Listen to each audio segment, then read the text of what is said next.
Evangelho segundo São Lucas, capítulo 15, de 11 a 19, nos diz a palavra: E disse: Um certo homem tinha 2 filhos, e o mais moço deles disse ao pai: Pai, dá-me a parte da fazenda que me pertence. E ele repartiu por eles a fazenda. Poucos dias depois, o filho mais novo, ajuntando tudo, partiu para uma terra longínqua, e ali desperdiçou a sua fazenda, vivendo dissolutamente. E havendo ele gastado tudo, houve naquela terra uma grande fome, e começou a padecer necessidades. E foi e chegou-se a um dos cidadãos daquela terra, o qual mandou para os seus campos a apacentar porcos, e desejava encher o seu estômago com as bolotas que os porcos comiam, e ninguém lhe dava nada. E tornando-se em si, disse: Quantos jornaleiros de meu pai têm abundância de pão, e eu aqui pereço de fome?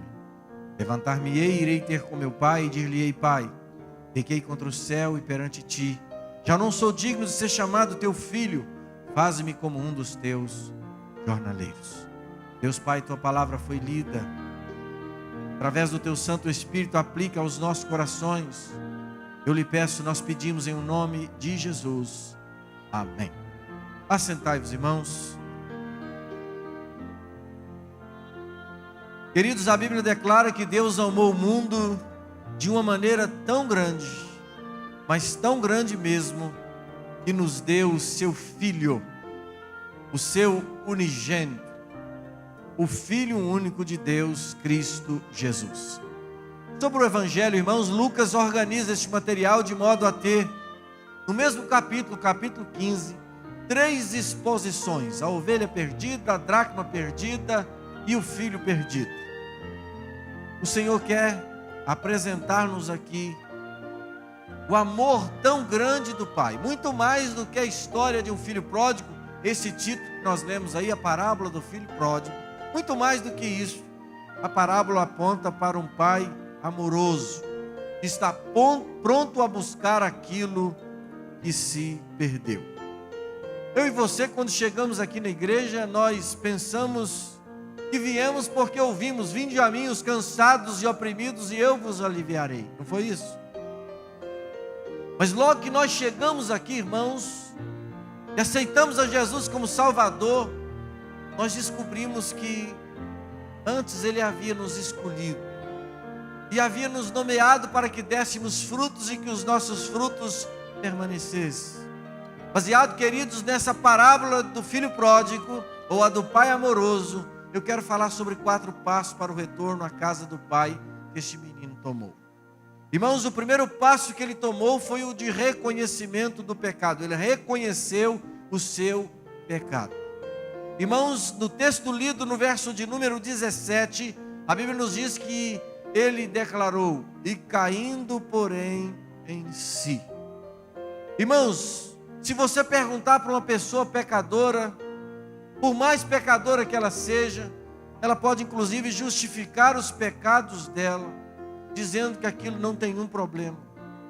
Esses corruptos, irmãos, eles, penso eu, na maioria das vezes, eles não têm remorso, arrependimento ou tristeza por conta dessas coisas, porque eles ainda não caíram em si. Mas esse moço caiu em si, caindo, porém, em si. Nós precisamos reconhecer primeiramente a nossa necessidade. Irmãos, não existe comida melhor do que quando nós estamos com muita fome, ou água quando estamos com sede.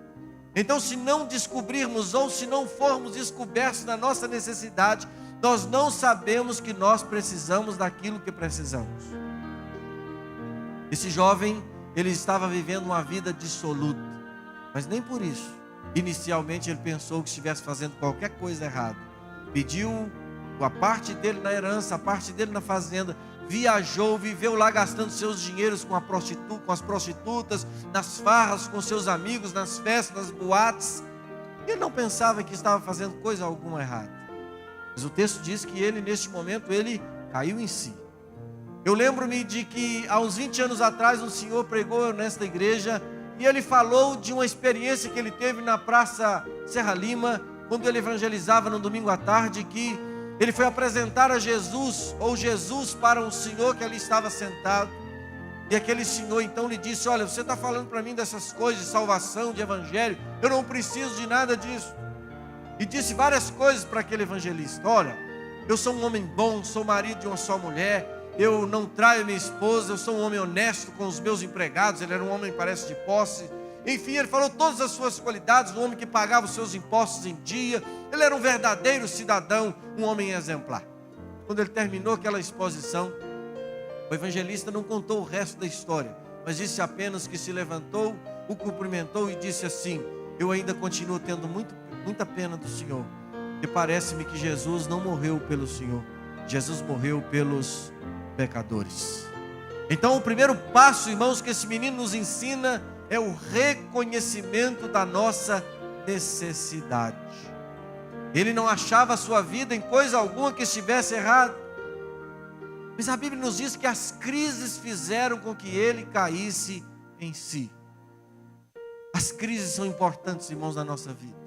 Elas nos fazem crescer, nos abrem os olhos, nos fazem amar mais, nos fazem ser pacientes, perseverantes. As lutas fazem parte da nossa caminhada. Davi foi um homem que caiu em si, apesar de ser um homem segundo o coração de Deus. A Bíblia diz que ele caiu em si quando ele recebeu no palácio o profeta Natã, e o profeta Natã, depois de dizer sobre o seu pecado, e ele então declarou-se contra aquela pessoa que praticara um pecado horrível naquela parábola de Natã, e então ele ouviu do profeta: tu és o homem que pecou de maneira absurda. Ele caiu em si. A Bíblia fala também de Pedro. Pedro, ele chorou de maneira amargurada quando ele percebeu, quando ele caiu em si, quando ele viu que havia traído a pessoa de Jesus. Esse jovem, outrora um jovem rico, cheio de tudo, esse moço, depois de perder, entrar em crise, ele cai em si e ele sente então o cheiro da pocilga. Ele sente então o mau cheiro do chiqueiro onde ele estava. É só apenas depois de sairmos do buraco é que nós podemos contemplar o lugar onde Deus nos tirou, o lugar de onde Deus nos resgatou, o lugar de onde Deus nos transformou. Irmãos, esse moço até então não havia percebido coisa alguma errada daquilo que ele estivera fazendo. E é tarefa do Espírito Santo isso, irmãos, porque é o Espírito Santo que convence o homem do pecado, da justiça e do juízo de Deus. Oxalá, irmãos, nessa noite Deus pudesse fazer aquilo que Ele fez muitas vezes com muitos pregadores, como por exemplo o Whitefield na Nova Inglaterra, quando ele começava a pregar sobre o inferno, e de repente as pessoas, os baleeiros que ali estavam e que ouvia, de repente viu que a terra se abria. E aí, irmãos, a terra se abrindo, aqueles homens gritavam porque viam o inferno, viam o abismo e não queriam cair nele. Oxalá, se alguém está aqui nessa noite, vivendo uma vida dissoluta em pecado, que essa pessoa nessa noite tenha os seus olhos abertos e ela sinta de fato o cheiro fétido que é a pocilga, que é o pecado, é aquilo que nos separa de Deus, é aquilo que nos faz longe da pessoa do Criador. Em outra oportunidade, um servo de Deus pregou um sermão, e aquele homem não era eloquente, ele falava com mansa, baixa, com uma lamparina, era noite, ele lia o seu sermão, e ele pregou os pecadores nas mãos de um Deus irado. E as pessoas se agarravam, irmãos, às colunas daquele lugar, não querendo descer ao inferno, porque Deus de repente, o Espírito Santo de repente, fez com que aquelas pessoas percebessem o estado em que elas estavam vivendo. Oxalá o Senhor faça isso conosco, para que seja criado em nós um espírito reto e um espírito inabalável. Aquele moço então foi convencido. Isso não é autoanálise, e não é aquele negócio de você falar assim: pense na sua vida, aquilo que você tem feito. Irmãos, quando nós estamos debaixo do jugo do pecado, toda ação pecaminosa nossa é justificada. É claro que eu roubei, mas também roubei de um ladrão, não é assim? É claro que eu matei, mas também eu tive motivos para matar. Dizem que o lugar de pessoas inocentes é na cadeia. Ninguém fez nada errado, todos são inocentes na cadeia, não é assim? Porque nós justificamos o pecado. Aquelas pessoas ainda não conseguiram perceber a coisa fétida que é a pocilga. Estão no chiqueiro e pensam que estão nas mansões mais lindas que fora criada na terra. E ele então faz uma declaração especial. Ele diz: ora, quantos empregados de meu pai têm abundância de pão, e eu aqui pereço de fome. Eu me lembro de uma situação inusitada. Um ex-patrão meu ouviu que certo funcionário da contabilidade que prestava serviço para a empresa onde eu trabalhei por 17 anos, ele estava passando férias em Porto Seguro. Férias em Porto Seguro? Sim, férias em Porto Seguro. E quantos dias ele vai ficar lá? Acho que 15 dias. 15 dias em Porto Seguro? Mas fulano de tal, ele disse para mim, fulano de tal não é rico, não tem dinheiro, não tem isso e passa férias em Porto Seguro. Eu tenho isso tudo, falou para mim. E não passa um dia de folga na minha vida. E não passava mesmo não. Era 6 da manhã às vezes, 10h30, sem comer, sem tomar água. É a prisão. É o inferno. É a cadeia. A pessoa não percebe onde está. Então esse menino percebeu exatamente isso. Eu aqui, eu sou filho do seu fulano, um homem rico e poderoso. Eu aqui passando fome, quero comer aqui essas comidas de porcos. Nem isso eles me deixam fazer. Que aquele que tem chamado de Deus não consegue comer a comida dos porcos. E se comer faz mal, sabia? Porque o Espírito Santo começa a trazer-lhe nojo do pecado, das dificuldades. E esse menino então diz, ora, lá em casa quantos empregados de meu pai têm abundância de pão, e eu aqui pereço de fome. Recebi eu e Alba uma visita em uma determinada ocasião de um casal. E esse pessoal religioso, mas preso às obras da lei, de que eles seriam salvos. Ele seria salvo, principalmente o homem, por aquilo tudo de bom que ele faz na caminhada. E quando esse homem ouviu de mim e da Alba, de que a salvação é pela fé em Cristo Jesus, entregue àqueles que creem de maneira graciosa, e isso não depende de nós, é dom de Deus, aquele homem ficou apavorado. Ele andava de um lado para o outro na casa, ia no quintal e voltava. Parecia, irmãos, que alguém tinha soltado uma bomba naquele homem, porque o evangelho, irmãos, destrói as nossas fortalezas. Esse menino aqui, a grande lição dele, desse passo, ele caiu em si. Nós precisamos orar para que o Espírito Santo nos revele o nosso estado, até mesmo para os crentes. Veja que o salmista era um servo de Deus. No Salmo 39, versículo 5, ele diz, Senhor, mostra-me o quanto eu sou fraco, o quanto eu sou necessitado, o quanto eu sou carente do Senhor. Mostra-me. E quando nós estamos carnais ou em pecado, nós não percebemos aquilo que nós estamos correndo de risco. Então o primeiro passo desse menino foi reconhecer o seu pecado. O outro passo foi levantar-se. Esse menino, ele se levantou. Depois de reconhecer, ele tomou uma atitude prática. Muitos de nós, irmãos, até reconhecemos nosso estado, mas não temos uma posição firme com relação àquilo que precisa ser feito. Aquele jovem tomou uma posição. Ele então disse no verso de número 18, levantar-me-ei e irei ter com meu pai. Irmãos, como é gostoso a casa do pai, não é? E hoje a casa que eu mais gosto é a minha casa. Posso rodar por aí, viajar, a casa que eu quero voltar é para a minha casa. O lugar mais próximo do céu é a casa onde mora eu, Alba, Lúcia e Sara. Ali é a casa melhor, a casa mais chique, a melhor casa, o melhor lugar do mundo é ali para mim. Um dia foi a do meu pai e ainda é muito gostosa a casa do meu pai. E é gostoso ir na casa do pai. Hoje, como dia dos pais, tem tudo a ver. Almoço na casa dos pais, a família reunida, as histórias, as estrepadas dos parentes, tem tudo isso, não é? Mas é gostoso, faz parte, assim nós convivemos. Aquele menino então disse, eu vou voltar para a casa do meu pai. Quando ele saiu, ele pensou, nunca mais volto para aqui, vou curtir a vida, não é? Mas as coisas não funcionaram como ele pensava. Agora ele toma a decisão de voltar para a casa do pai. E lembro de Paulo, quando Paulo a caminho de Damasco, perseguindo os cristãos, o Espírito Santo, o Senhor Jesus Cristo, o derrubou literalmente do cavalo. E a Bíblia nos diz que depois de caído, aquele moço bravo, nervoso, sanguinário, ele então faz a pergunta que o Espírito Santo quer ouvir de todos nós: que queres que faças? Antes ele sabia tudo que ele devia fazer, não era? E ele não se sentia, irmãos, errado por isso. É importante compreender isso. Ele achava que estava fazendo a coisa certa. Ele era um homem religioso, vivia no rigor da lei. Ele estava pensando que fazia a coisa certa. De repente, irmãos, ele cai em si. Mas ele toma uma atitude, ele diz: que queres que faça? Meus irmãos, Deus não nos quer no chiqueiro. Deus não nos quer prostrado, Deus não nos quer comendo bolotas de porcos. Eu quero dizer uma coisa para os irmãos: eu olho para a minha volta e eu faço a leitura através dos óculos do Evangelho daquilo que vive a nossa sociedade, e todos nós precisamos fazer isso.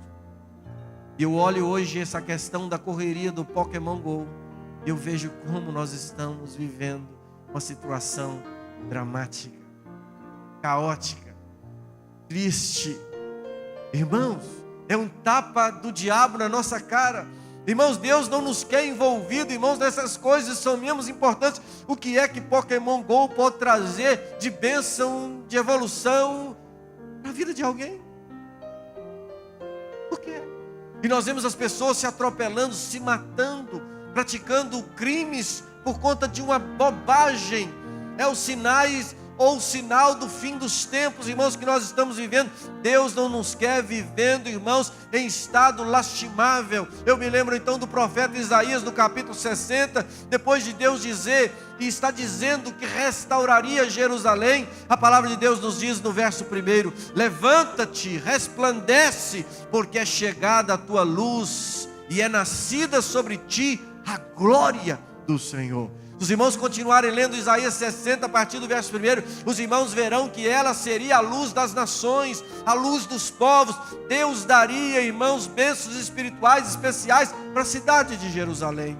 Nós precisamos levantar. Jerusalém precisava se levantar para resplandecer, porque a luz da cidade era chegada.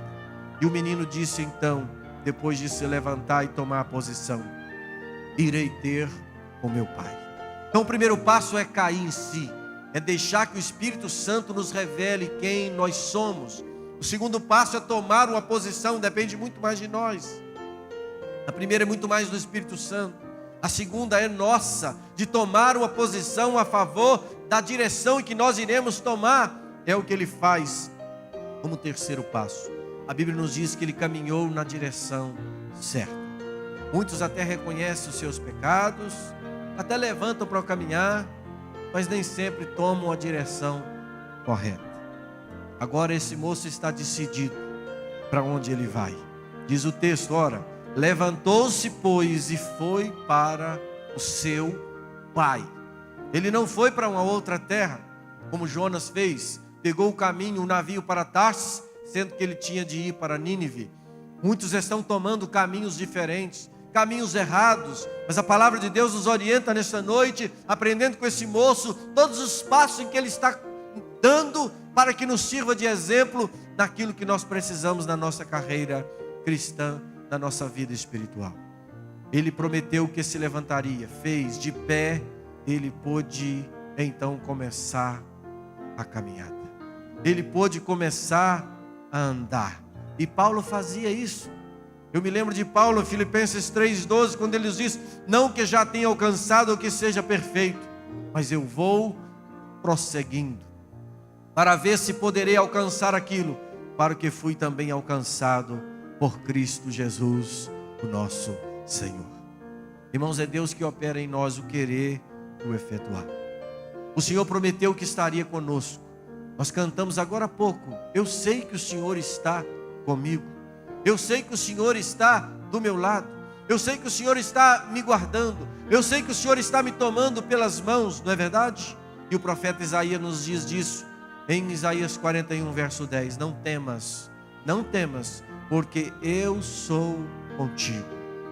Também não te assombres, porque eu não preciso me assombrar. Deus diz: porque eu sou o teu Deus. Essa promessa aqui, irmãos, ela é a mesma promessa. A promessa que Deus dá a Israel é a promessa que Deus deu à igreja em Mateus 28, 19 e 20. Estarei convosco todos os dias, até a consumação dos séculos. Irmãos, esse estar é estar com a igreja. Esse estar é estar com Israel. Não temas, porque eu sou contigo. Não te assombres, porque eu sou o teu Deus.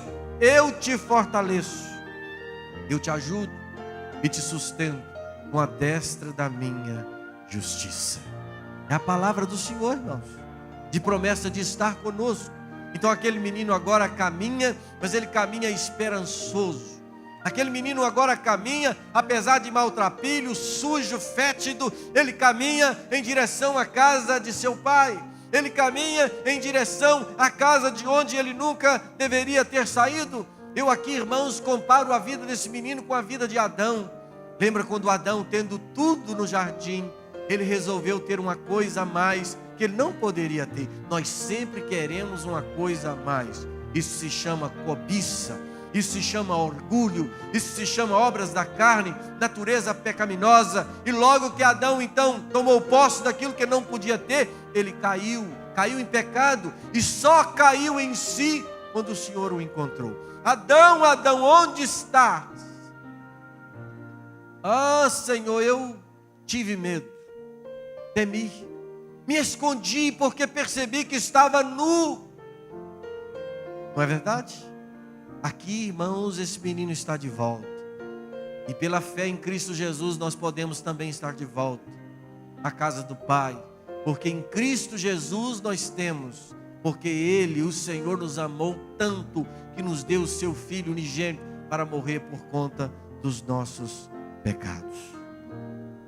Irmãos, Deus abençoa e fortalece aquele que está caminhando na direção certa com ajuda especial. Ainda Isaías 40, versos 30 e 31. Os jovens se cansarão e se fatigarão, e os mancebos, diz o texto, certamente cairão.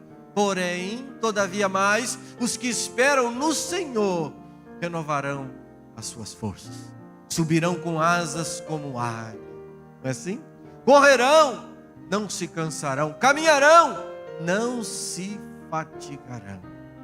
Então esse menino, quando volta para casa, apesar de todas as suas dificuldades, ele já conta com a ajuda de Deus, ele já conta com a ajuda do Todo-Poderoso, pois ele, esse moço, neste passo, está nos ensinando que o caminho para a casa do Pai é um caminho de esperança. Ainda que nós tenhamos dificuldades pela caminhada, talvez descalço, ou com um chinelo, ou com um sapato rasgado, quase que completamente destruído, roupas esfarrapadas, fétido, aquele menino agora caminhava para a casa do seu pai. Ele se tornara ali um cidadão da casa de seu pai, novamente um filho, e ele colocou algo no seu coração, que volta de alguma maneira ao primeiro passo que ele dá, que ele confessa o seu pecado. Eu quero me ater mais nisso aqui, pois a parte mais importante de fato é esta. Diante do Pai, todos de joelho, só tem uma atitude. Qual é? Confessar a insuficiência humana e os pecados. Alguém disse ao pastor Paul Washer: pastor, em Cristo de fato a sua pregação foi muito boa, porque em Cristo nós temos tudo o que nós precisamos. Paul Washer diz o seguinte: nós não temos em Cristo tudo o que nós precisamos. Cristo é simplesmente, meu amigo, Ele é simplesmente tudo, porque tudo que há, Deus o Pai criou em Jesus, e fora de Jesus não existe nada. Então é em Cristo, irmãos. Então diante de Deus nós só temos uma atitude de adoração, porque hoje nós temos dificuldades, irmãos, de sermos adoradores especiais de Deus, porque temos conhecido muito pouco a pessoa de Deus, nós temos nos curvado pouco a pessoa de Deus, pois Ele não tem se revelado a nós. E seja qualquer um, mesmo com vastas experiências espirituais, ao contemplar a glória de Deus, essa pessoa só tem uma atitude de cair. Foi assim com João. Não era um servo de Deus especial, havia visto muitas coisas, homem com intimidade com Deus. A Bíblia nos diz que ele lá no Apocalipse, no capítulo 1, quando ele ouviu aquela voz grandiosa, gloriosa, ele virou para ver quem falava com ele, e quando ele vira, ele diz: e virando-me, caí aos seus pés. Esse menino está para cair, ele está para confessar o seu pecado. O interessante é que ele ensaiou o que ele ia dizer para o pai. Ele disse assim, e diria: pai, pequei contra o céu, diante de ti, já não sou digno de ser chamado teu filho, e reconheço que o Senhor inclusive nem precisa me receber aqui nessa casa mais como um filho, porque eu fiz coisas abomináveis. O Senhor então pode me colocar na folha de funcionários do Senhor, me coloca como um dos seus empregados, Eu vou trabalhar na roça todo dia, mas eu sei que eu vou voltar para casa e vou ter uma roupa, eu vou ter um lugar para dormir, eu vou ter comida para comer, bebida para beber. Então os seus jornaleiros são pessoas muito importantes comparado ao meu estado hoje. Então, Senhor, meu Pai, me perdoe e me coloque como um dos seus empregados. Eu vou ficar muito feliz, eternamente grato. Como é diferente o sujeito, né? Que sai, que volta, não é assim? Como era diferente você antes de conhecer a Jesus, se achava, não era? Mas depois de conhecer Jesus, você só se acha como nada. É por isso que eu e você nos dobramos diante de Deus, dizendo: Senhor, o Senhor tem, o Senhor é, o Senhor pode. E o Senhor sabe que nada tenho, nada sou, nada posso. Mas eu tenho fé, a certeza de que o Senhor é o meu ajudador, é o meu Senhor, aquele que me sustém com a sua destra. Então esse menino está voltando para casa, outra pessoa, porque o Evangelho transforma o homem, o Evangelho tira o orgulho, o Evangelho tira de nós, irmãos, a nossa jactância, o Evangelho tira de nós aquela autossuficiência, aquela empáfia, onde o Evangelho chega, irmãos, e tem lugar para habitar e trabalhar.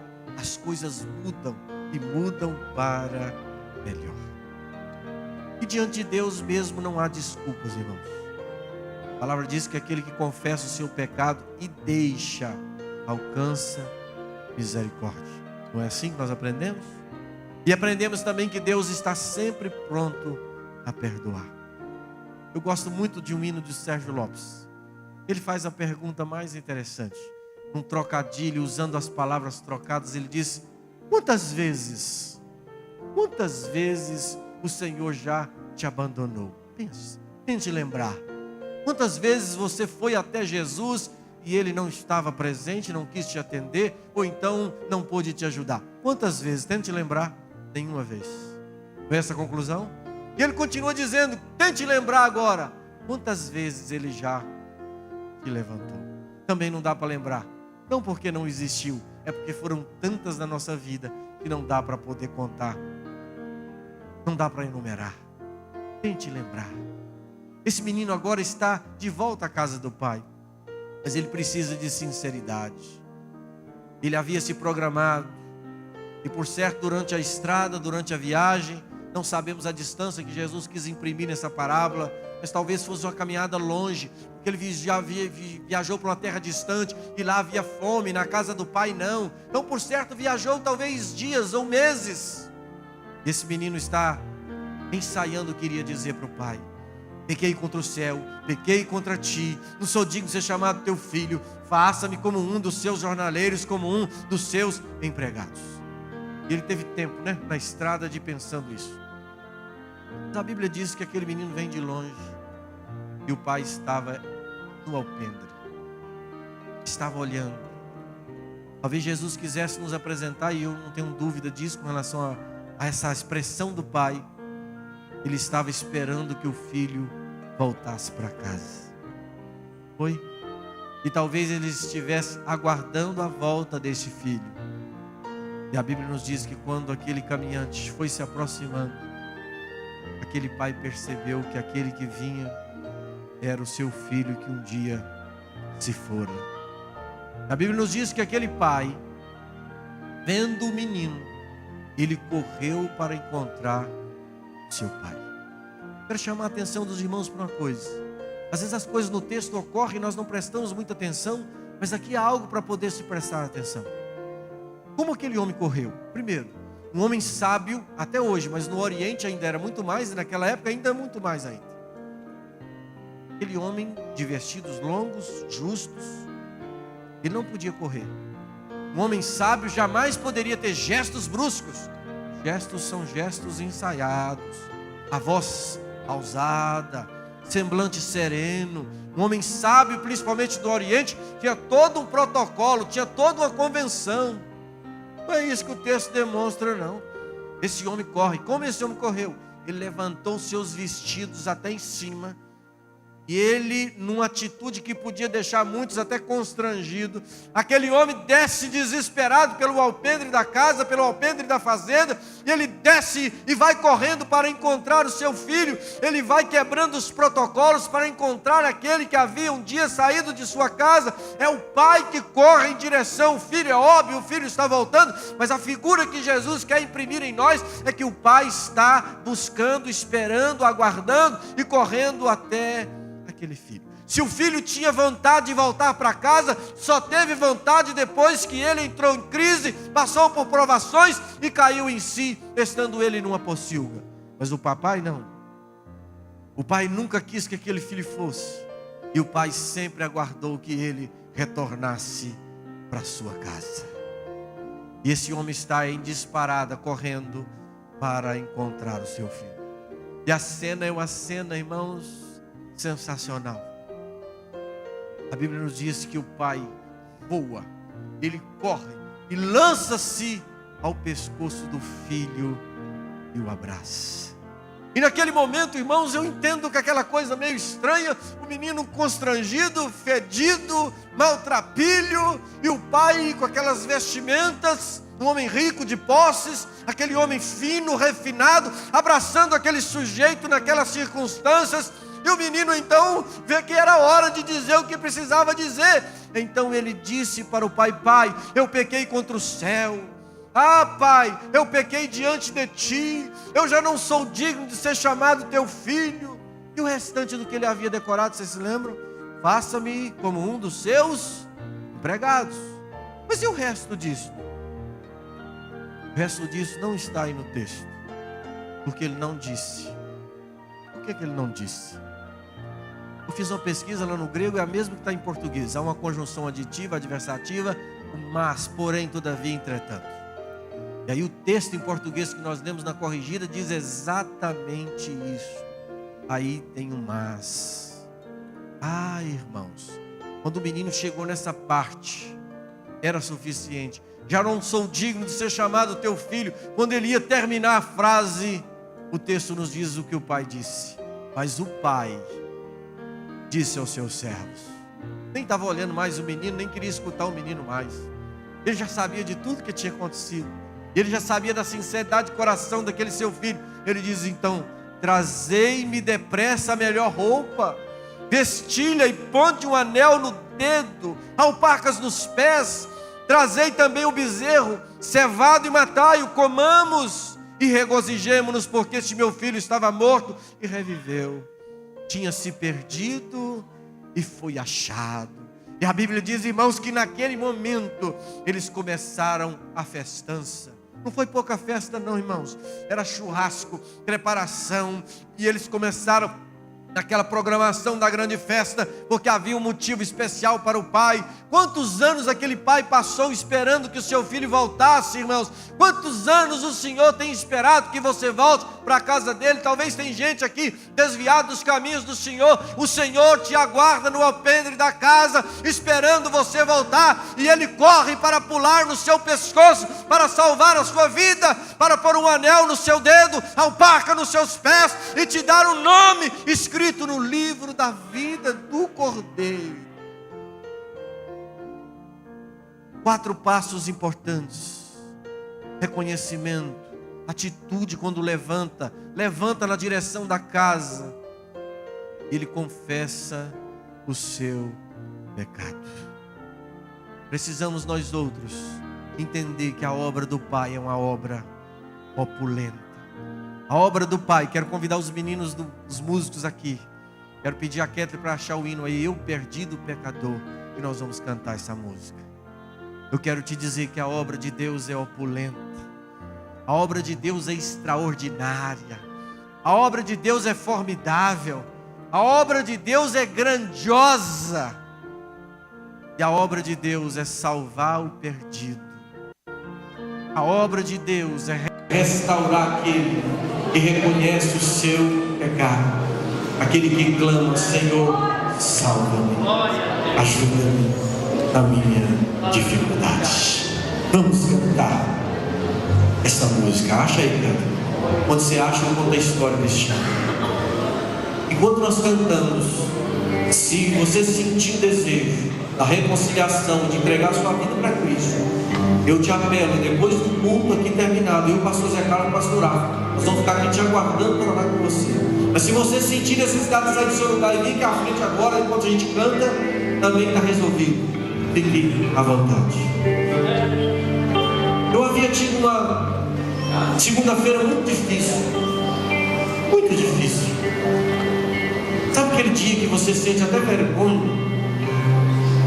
Pensa coisas, chateado. Sabe aqueles dias difíceis? Eu ia dar aula no Seminário Batista, lá no Batista Calvário. Aí peguei o carro, eu cheguei ali no São Cristóvão, a rádio estava ligada, e havia um hino lá, desses hinos que a pessoa fala que Jesus para ela é tudo, né? Eu comecei a ficar muito chateado, porque para mim Jesus não era nada daquilo. Eu não queria nada daquilo, eu só queria, eu continuava entrando por buraco lá dentro, não é assim que a gente faz? Meu coração fechado, eu entristecido. E aquele hino me entristecia mais. Isso tem até me ajudar, porque eu me sentia nada. Como é que a pessoa consegue cantar e vai, amo Jesus, eu nasci para louvar? Umas coisas assim, eu não lembro a música qual era direito. Eu me lembro quando eu estava chegando no seminário, eu orei e falei assim: o Senhor sabe que eu não tenho nada disso, e hoje vai ser um dia muito difícil para mim. Fala meu coração. Neste momento, exato momento, o Espírito Santo trouxe esse hino para mim. Eu comecei a cantar antes de descer. Eu já disse cantando e chorando. Meu dia foi péssimo, mas a minha noite foi gloriosa. Eu cantei este hino, irmãos. Este hino é o meu hino. É o meu hino. É o que Jesus fez comigo. Fez com aquele menino lá. Fez na sua vida. Aqueles que creram. E faz na sua vida. Você que hoje quer aceitar ou reconciliar com a pessoa de Jesus.